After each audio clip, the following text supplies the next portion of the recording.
और एक बड़ी खबर आपको बता रहे हैं, ईरान इजराइल जंग पर यह बड़ी खबर है। ईरान पर अमेरिका का बयान सामने आया है। हमले को लेकर अमेरिका ने बोला है कि 2 हफ्ते में ईरान पर फैसला होगा। यह बड़ी जानकारी आपको दे रहे हैं।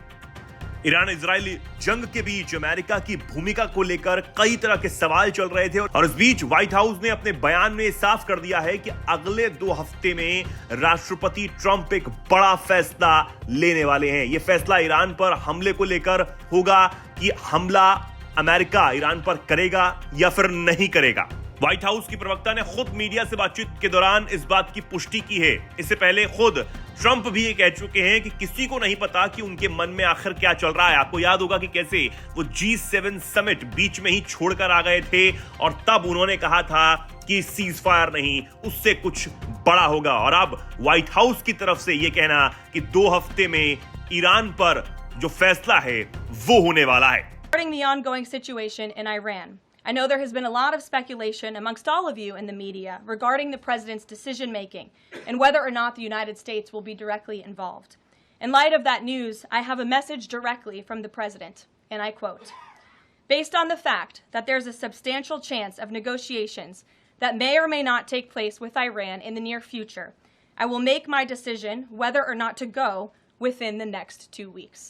That's a quote directly from the president for all of you today. तो अब लगातार इजराइल और ईरान का संघर्ष बढ़ता हुआ नजर आ रहा है और अमेरिका कहीं ना कहीं ये माना जा रहा है कि वो इजराइल के सीधे सीधे पक्ष में है। लेकिन अब व्हाइट हाउस की तरफ से ये बयान सामने आ रहा कि अगले 2 हफ्ते में कोई बड़ा फैसला ट्रंप लेने वाले हैं। इसको लेकर अब बहुत ज्यादा चर्चा जो है वो होने लगी है। जानकारी ये भी सामने आ रही है कि ईरान भी लगातार अमेरिका को धमका रहा है, साफ शब्दों में ये कह रहा है कि किसी भी तीसरे पक्ष का इन्वॉल्वमेंट बर्दाश्त नहीं होगा।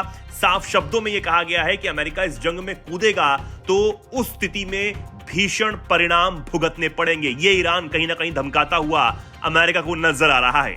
वहीं दूसरी तरफ इजराइल यह चाहता है कि अमेरिका खुलकर उसका समर्थन करे और ईरान के खिलाफ वो न्यूक्लियर साइट्स पर बड़े हमले जो है वो बोले और खुलकर इजराइल के साथ आ जाए। वहीं सबके बीच भी रूस और चीन भी इस संघर्ष को लेकर बेहद चिंतित नजर आ रहे हैं। खासतौर पर चीन के राष्ट्रपति शी जिनपिंग ने रूस के राष्ट्रपति पुतिन से बात की और इस जंग में हस्तक्षेप करने की कहीं ना कहीं जो बातचीत है वो भी अब सामने आ रही है। पुतिन इससे पहले ये कह चुके हैं कि वो मध्यस्थता इस जंग में कर सकते हैं, लेकिन ट्रंप ने उन्हें जवाब दे दिया था कि आप अपनी जंग को फिलहाल देखें, इस जंग में ना पड़ें। फिलहाल एक बार फिर पूरी दुनिया अलग तरह के युद्ध के करीब पहुंच चुकी है, जहां पर हर कोई अपने अपने गुट बनाता हुआ नजर आ रहा है। देखना होगा कि आखिर 2 हफ्ते में ट्रंप क्या कुछ बड़ा करने वाले हैं।